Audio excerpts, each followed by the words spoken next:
French actors come to Depardieu's defense amid new rape and sexual assault allegations.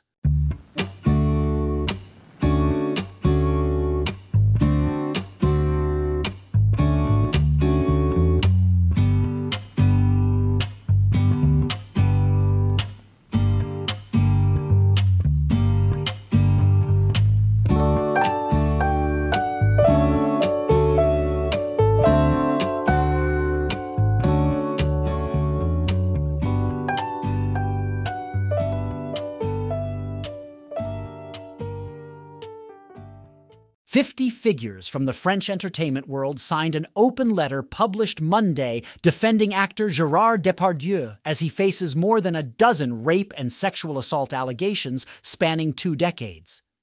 Most of the accusations have come from those he worked with one actress saying his reputation in the film industry is well known and well deserved.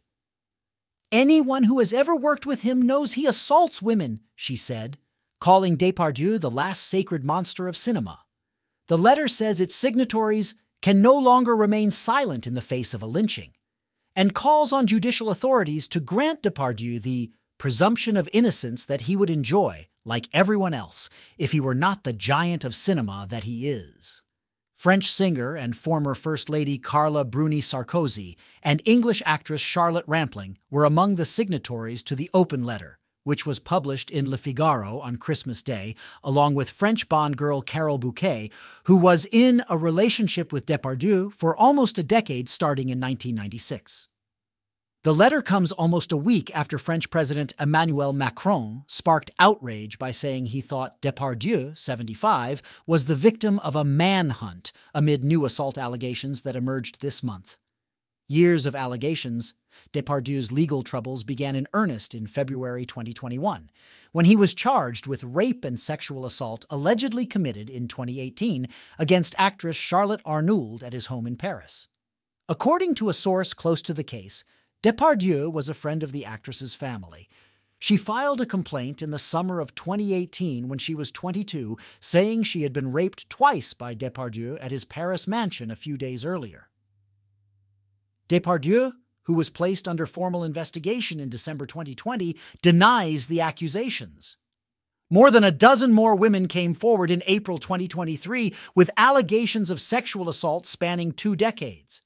The French investigative website Mediapart found that 13 additional women had come forward to accuse Depardieu of molesting them on the set of 11 films or series, or in other locations offset between 2004 and 2022.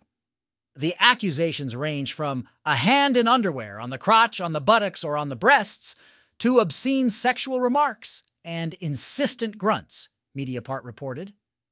Even when the alleged abuse happened on set and in front of witnesses, film crews often laughed it off when the women complained, saying it was just the actor's way, the site's investigation found.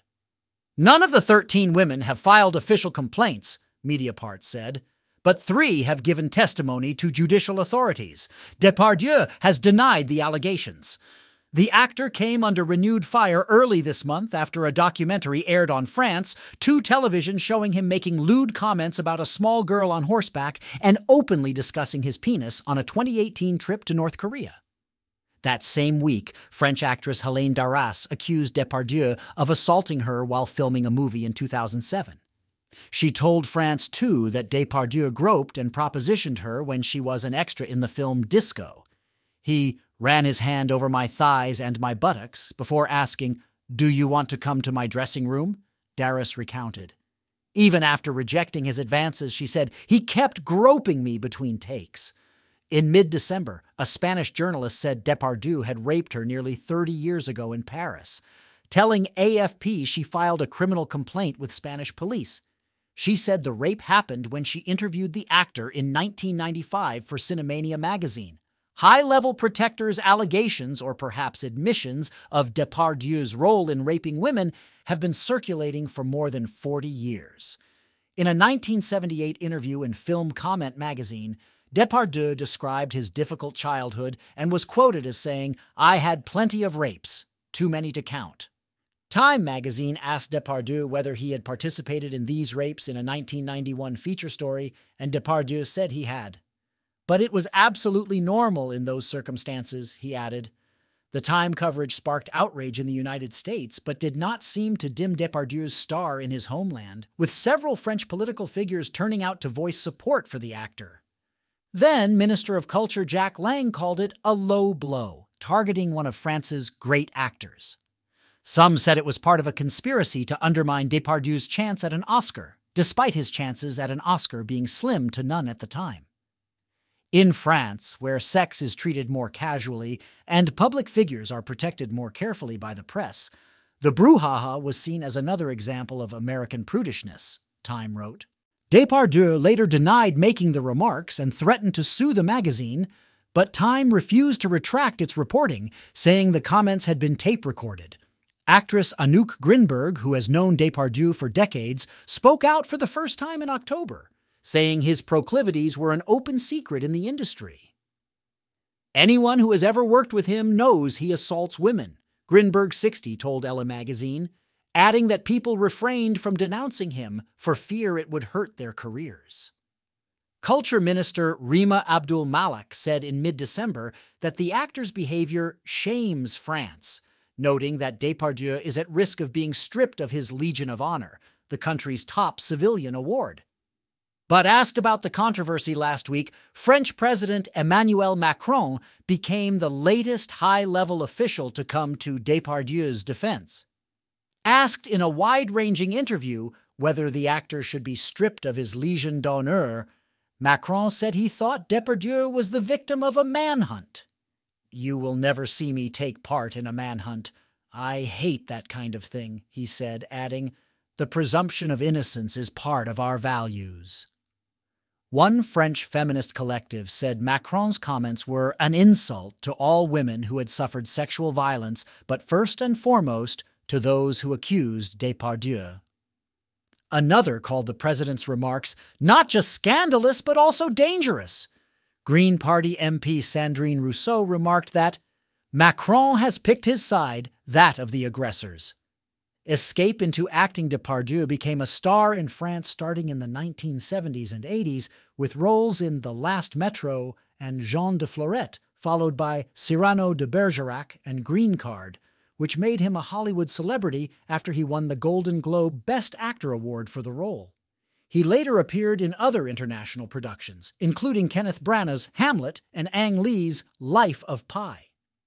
Depardieu grew up in extreme poverty as the third of 6 children, the son of an illiterate and alcoholic metalworker father. By his own account, he mixed with bad company, hanging out with prostitutes before working as a rent boy and committing various crimes. At 16, he landed in jail for stealing a car.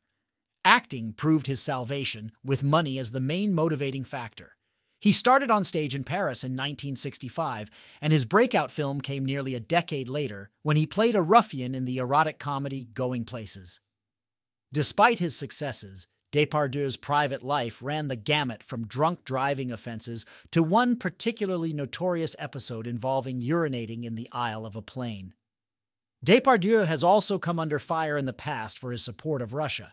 He left France in 2013 and received Russian citizenship to protest against a tax hike on the rich being proposed at the time. Depardieu has often praised Russia, calling it a great democracy, and lauded President Vladimir Putin, whom he has compared to late Pope John Paul II. Shortly after the invasion of Ukraine, however, he denounced Putin's crazy, unacceptable excesses in his prosecution of the war. Depardieu has had 4 children with 3 different partners, the longest relationship being with Elizabeth, an actress whom he married in 1970 and divorced in 2006.